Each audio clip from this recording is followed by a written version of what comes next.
মালয়েশিয়ার প্রধানমন্ত্রী আনোয়ার ইব্রাহিমের আমন্ত্রণে সরকারি সফরে মালয়েশিয়ার উদ্দেশ্যে রওনা হবেন প্রধানমন্ত্রী তারেক রহমান।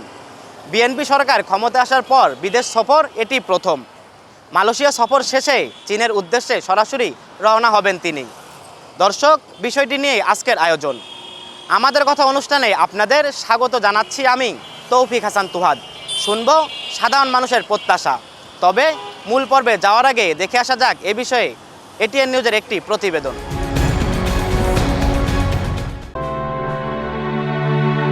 চীন ও মালয়েশিয়া সফরের উদ্দেশ্যে রোববার দুপুরে ঢাকা ছাড়বেন প্রধানমন্ত্রী তারেক রহমান। ২১ জুন রাতে মালয়েশিয়া পৌঁছানোর পর দুই দেশের প্রধানমন্ত্রী পর্যায়ের বৈঠক এবং অন্যান্য আনুষ্ঠানিকতা। এই সফরে সংস্কৃতি বিষয়ক একটি সমঝোতা স্মারক স্বাক্ষরিত হবার কথা রয়েছে। এছাড়া মুক্ত বাণিজ্য চুক্তি আলোচনা শুরু করার লক্ষ্যে টার্মস অফ রেফারেন্স বিনিময় হতে পারে। এছাড়া আরও কিছু দ্বিপাক্ষিক সহযোগিতা সংক্রান্ত দলিলাধীন রয়েছে। আমরা আশা করছি তার মধ্যেও কয়েকটি এক্ষেত্রে স্বাক্ষরিত হবে। মালয়েশিয়া সফরে আলোচনার কেন্দ্রে শ্রমবাজার থাকলেও এই সফরেই কোনো সমাধান আসছে না। তার জন্য শ্রমবাজার নিয়ে মালয়েশিয়ার অভ্যন্তরীণ পর্যালোচনা পর্যন্ত অপেক্ষা করতে হবে বলে শনিবার পররাষ্ট্র মন্ত্রণালয়ে এই দুই সফর নিয়ে আনুষ্ঠানিক সংবাদ সম্মেলনে জানিয়েছেন পররাষ্ট্র সচিব। আমরা নিশ্চয়ই মালয়েশিয়ার শ্রমবাজারে বাংলাদেশের আরও কর্মী নেবার জন্য অনুরোধ করব, কিন্তু তারা সেই পুরো প্রক্রিয়াটাকে একটা রিভিউ প্রসেসের মধ্যে নিচ্ছে। সুতরাং আমরা মনে করি যখন রিভিউ প্রসেসটা শেষ হবে তখন বাংলাদেশ অগ্রাধিকার পাবে। মালয়েশিয়ার আনুষ্ঠানিকতা সেরে সোমবারই চীনে যাবেন প্রধানমন্ত্রী। সেখানে ৪ দিনে থাকছে নানান আনুষ্ঠানিকতা। বৃহস্পতিবার বেইজিংয়ে দুই দেশের প্রধানমন্ত্রী পর্যায়ের বৈঠক এবং ১৬ থেকে ১৭টি দলিল সই হতে পারে। দুটো চুক্তি, একটা অ্যাকশন প্ল্যান, একটা প্রোটোকল। তিস্তা মহাপরিকল্পনা নিয়ে আলোচনা। একটা ফিজিবিলিটি স্টাডি হয়েছে। আমরা সেই বেশ কিছু আগে সেই ফিজিবিলিটি স্টাডিটা আমরা রিভিজিট করছি। সুতরাং এই পর্যায়ে we are not at that stage yet. চীনের কাছে বাংলাদেশ আনুষ্ঠানিক কোনো ঋণ সহায়তা চাচ্ছে না এখন। তবে নানান অর্থনৈতিক সম্ভাব্যতার দুয়ার খুলতে পারে এই সফরে। $100 মিলিয়ন, $200 মিলিয়ন এই ধরনের আলোচনাটাই হয় না হয়তো। ইনভেস্টমেন্টের ক্ষেত্রে বেসিক্যালি আমরা বিভিন্ন প্রাইভেট সেক্টরের সাথে যোগাযোগ করছি। সফরের শেষ দিন বেইজিংয়ে চীনের প্রেসিডেন্ট শি জিনপিং এর সঙ্গে আনুষ্ঠানিক বৈঠক করবেন বাংলাদেশের প্রধানমন্ত্রী। শি জিনপিংয়ের যে 4টি বৈশ্বিক উদ্যোগ আছে, সে 4টি বৈশ্বিক উদ্যোগে যোগ হওয়ার বিষয়টা আমরা মোটামুটি কনসিডার করছি। আমরা সফরের পরই বলতে পারবো যে তার। এবারে মালয়েশিয়ায় প্রধানমন্ত্রী তারেক রহমানের সফরসঙ্গী ২৭ জন এবং চীনে ২৮ জন। Ashikur Rahman Apu, ATN news, Dhaka. দর্শক, প্রতিবেদনটি দেখলাম। এবার শুনে আসা যাক সাধারণ মানুষের এই বিষয় নিয়ে প্রত্যাশা। বাংলাদেশের যে শ্রমবাজারটা যেন উন্নত এবং মজবুত করা হয়। আমাদের উত্তরবঙ্গের মানুষের একটাই দাবি, তিস্তা মহাপরিকল্পনা যেন টেকসই এবং মজবুত করা হয়, যেন এটা নিয়ে দীর্ঘমেয়াদী একটা পরিকল্পনা করা হয়। আর স্বাধীন সার্বভৌমত্ব টিকিয়ে রাখার জন্য বাংলাদেশের যে পরিকল্পনা থাকা দরকার সেটা যেন বাস্তবায়ন করতে পারে। দক্ষিণ এশিয়ার একটা বৃহৎ অর্থনৈতিক দেশ হিসেবে নিজেকে তুলে ধরতে পারে, এটাই আমি চাইবো। বাংলাদেশ হলো আপনার ভাটি এলাকা বোঝায়। এতে করে বৃষ্টির পাহাড়ি অঞ্চল থেকে ভারতীয় যে পানিটা বাংলাদেশের রংপুর বিভাগ দিয়ে বয়ে যায়। এ কারণে প্রতি বছরই বাংলাদেশের রংপুর বিভাগে অনেক ক্ষয়ক্ষতির ভিতরে সম্মুখীন হয়ে থাকে, যেখানে দেখা গেছে আমাদের এইভাবে এখনো পরিপূর্ণ পরিকল্পনা বাস্তবায়ন করা হয়নি। আমরা মাননীয় প্রধানমন্ত্রী তারেক রহমান সাহেবের কাছে আমরা বিনীত অনুরোধ করি যে উনি সফরের মাধ্যমে যেন আমাদের এই তিস্তা মহাপরিকল্পনাটা উনি বাস্তবায়নের জন্য আমরা খুব আবেদন জানাচ্ছি। আমাদের মালয়েশিয়া বা চীন থেকে যেটা আমরা শিখতে পারি সেটা হচ্ছে যে ওই দেশের দুর্নীতিগুলো আসলে কীভাবে কমানো হচ্ছে। হ্যাঁ, তো দুর্নীতি কিভাবে আমাদের কমানো যায়? আমরা জানি যে বাংলাদেশ গত কয়েক বছর দুর্নীতিতে শীর্ষ বা বেশ কিছু অবস্থানের মধ্যে ছিল, সেটা 10-এর মধ্যেই ছিল।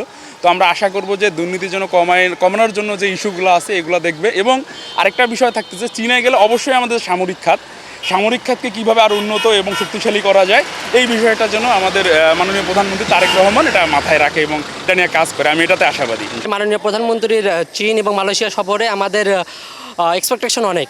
ভারতের একরকম দাদাগিরিতেই আমাদের উত্তরবঙ্গের 3-4টা জেলা টোটালি প্লাবিত হয়। আমাদের এই 3-4টা জেলায় মোটামুটি প্রায় 1.5 কোটি মানুষ বসবাস করে। এইসব অর্ধ কোটি মানুষের লাগাতার নদী ভাঙ্গন, কৃষি জমিগুলোর অপচয়, যার ফলে আমাদের এই জায়গার মানুষগুলো অত্যন্ত গরিব এবং নিম্নমুখী জীবনযাপন করে। তো আমাদের যে দাবিগুলো, চীনের সঙ্গে আমাদের একটা উত্তরবঙ্গে 1000 লোক ধারণ ক্ষমতা সম্পন্ন একটা হাসপাতাল নির্মাণ হওয়ার কথা রয়েছে, এটা যেন দ্রুত বাস্তবায়ন হয়। একই সঙ্গে আমাদের দেখা যাচ্ছে যে এই শেষ 2 মাস এসে অনেক পুশিনের ঘটনা ঘটতেছে, বিভিন্ন জায়গায় তার চেষ্টা করতেছে। তো সামরিকভাবে আমরা দুর্বল, এটা আমাদের স্বীকার করতে হবে। এখন এই জায়গাতে আমাদের ইমপ্রুভ করতে হবে, আমরা যেন চীনের সঙ্গে আলোচনা করে এই জায়গাগুলোতে ইমপ্রুভ করতে পারি। প্রধানমন্ত্রীর দায়িত্বভার গ্রহণ করার পর প্রথম বিদেশ সফর যাচ্ছেন তারেক রহমান। এ নিয়ে শুনবো ফেনীর সাধারণ মানুষের কথা। ভূ রাজনীতিতে যদি আমরা ভূমিকা রাখতে হয়, আমরা আমাদের বন্ধুপ্রীতম দেশগুলোকে অবশ্যই গুরুত্ব দিয়ে আমাদের স্বার্থ উদ্ধারের জন্য আমরা গুরুত্ব দিয়ে আমরা কাজগুলো করতে হবে। আমরা মাননীয় প্রধানমন্ত্রীকে অবশ্যই আমাদের দেশের ভৌগোলিক অবস্থা চিন্তা করে বন্ধুপ্রীতম রাষ্ট্রগুলোকে সাথে সমঝোতার সহিত, সম্মানের সহিত যাতে কাজগুলো উনি সম্পূর্ণ করে, এটা আমার সাধারণ জনগণ হিসেবে কাম্য।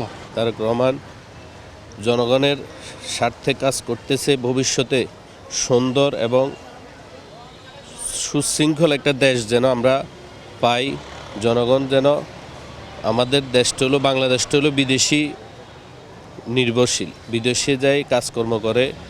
বিদেশ যদি মালয়েশিয়াতে আমাদের দেশের থেকে লোকগুলো নিয়ে বিদেশিক একটা সম্পর্ক যদি করতে পারে, আমাদের ভালো একটা নিয়ে আসবে, আমাদের প্রত্যাশা।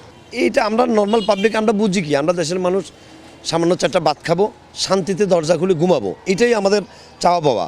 তো আমরা তারেক রহমানের কাছে এমন কিছু চাওয়া না, বাংলাদেশের জনগণ যেভাবে ভালো থাকবে, বাংলাদেশের মানুষের উন্নতি যেভাবে হবে, আমার বিশ্বাস তারেক রহমান এই ধরনের কোনো কিছু মালয়েশিয়া থেকে আমাদের জন্য নিয়ে আসবে ইনশাআল্লাহ। দায়িত্ব গ্রহণের পর প্রধানমন্ত্রী তারেক রহমান এই প্রথম মালয়েশিয়া এবং চীন সফরে যাচ্ছেন। সেখানে তিনি দ্বিপাক্ষিক বেশ কিছু চুক্তিতে স্বাক্ষর করবেন। এ বিষয়ে জানব সাধারণ মানুষের প্রত্যাশার কথা।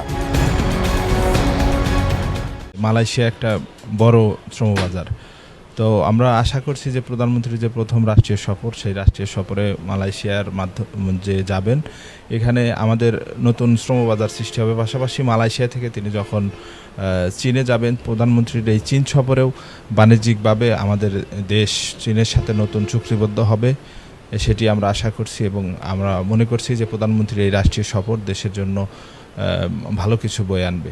মালয়েশিয়ায় যে জটিলতা ছিল, আমাদের প্রধানমন্ত্রী সেখানে যাওয়ার পরে নিশ্চয়ই সেই জটিলতাগুলো একদম সহজ উপায় হবে বলে আমি প্রত্যাশা করছি।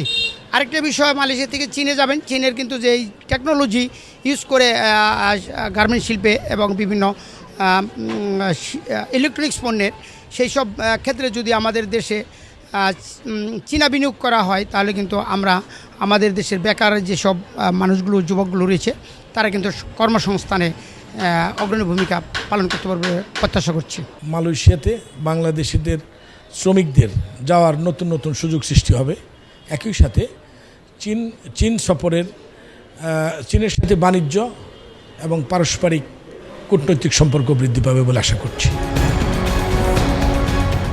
দর্শক, এই ছিল আমাদের কথা অনুষ্ঠানের আজকের পর্ব। আজকের মতো বিদায় চেয়ে নিচ্ছি আমি তৌফিক হাসান তুহাদ। দেখা হবে নতুন কোনো পর্বে, নতুন কোনো বিষয় নিয়ে।